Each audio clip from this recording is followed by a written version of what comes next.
Hello and welcome. I wish to state from the outset that this is primarily for doctors, nurses, pharmacists, in other words, medical professionals. But you're welcome to listen and watch. I'll also be putting up the video of previous previous video where I discuss this topic. It's essentially about a condition that I will mention in a moment. But if you're not a doctor in medical line, you may wish to skip, but you will learn. However, I'm not going to be describing everything in detail. We're going to go through a scenario, and then make a diagnosis, and then work up our way in terms of increasing the level of complexity of the case. So we start out by saying that a 32-year-old businessman presented to the emergency department with a 24-hour history of pain involving the midfoot. He's categorical that he did not fall or hit his foot. He's had two previous episodes involving the same foot. He has significant history of ingestion of offals. So what are the thoughts here? Number one, the age is important to the doctor. The occupation is important. The duration of illness, 24 hours.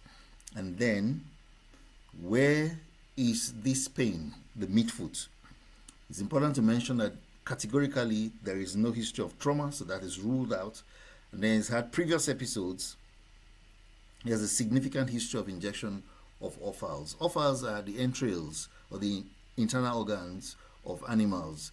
And so if you are familiar with terms like liver, shaki, I'm sure you easily can relate with that if you're from Nigeria.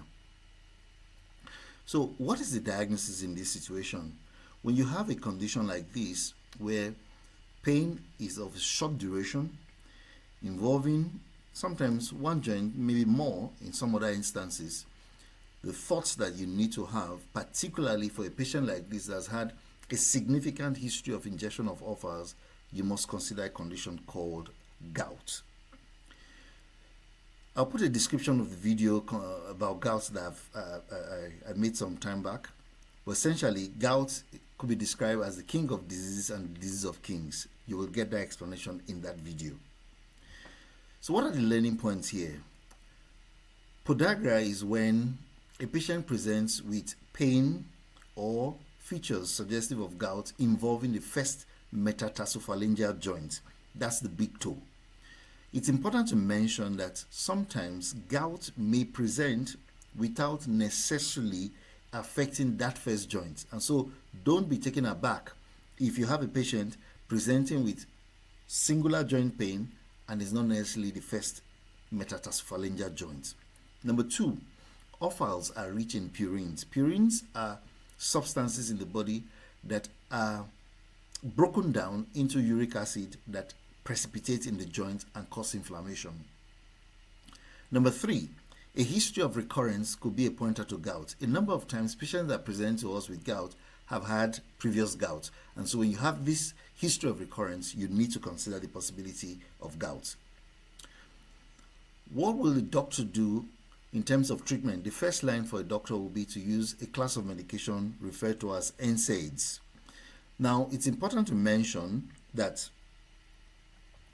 NSAIDs, as much as they're the first line, may sometimes not be applicable. In other words, you may not be able to use NSAIDs. For example, if the same patient has an estimated GFR, that is glomerular filtration rate of 25 mL per minute, what this essentially states is that there is some degree of renal or kidney impairment. So you can't use an NSAID. So what will be your next line of action?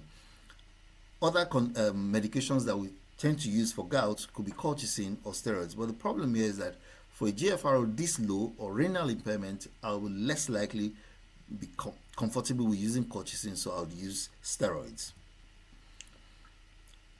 So learning points, NSAIDs may be contraindicated. Other contraindications simply means when you cannot use the medication. Active peptic ulcer disease. If a patient has active peptic ulcer disease, I'll be less likely to use NSAIDs. Otherwise, I could add on another medication called a class of medication called proton pump inhibitors. These medications tend to mitigate the problem caused or the side effect of the NSAID. If a patient has asthma and is presented with gout, of course, you will also use an NSAID. Why will you not use a uric acid lowering agent in acute gout? I need to explain the background to this question. For patients that have gout, one of the reasons could be, or the major problem is raised uric acid level in the blood. And so what we tend to do is to use medications that will reduce this uric acid level over time, and so reduce the tendency or the propensity towards developing attacks. If a patient presents with an acute episode, as in this case, you would not use this medication because using lowering agents can precipitate an acute attack. And so you will leave off this acute phase, allow the patient to get better, and then introduce those uric acid lowering medication. Then, what information should you pass on to a patient before you commence allopurinol? You need to make this very categorically clear to the patient that if you develop a rash, please stop the medication and let the doctor know. The reason being that some patients develop a form of allergy or hypersensitivity to allopurinol and they present with a rash. So please inform the patient if you develop a rash, stop the medication. What are the causes of hyperuricemia in a teenager?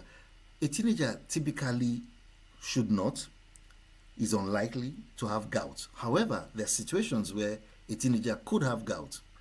Number one, a condition called Lesch-Nyhan syndrome. In this syndrome, it's a genetic disorder affecting purine metabolism. Purine metabolism.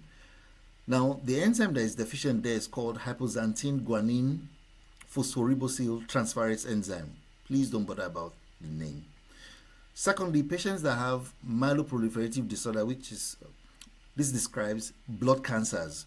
For these patients also, because of the rapid proliferation of blood cells, there's a tendency that these cells will break down and also release uric acid. And then, number three, patients that are undergoing chemotherapy. For some reason, because of the breakdown of these cells by the anti-cancer medication or chemotherapy, they can also develop hyperuricemia or raised uric acid level, and so gout.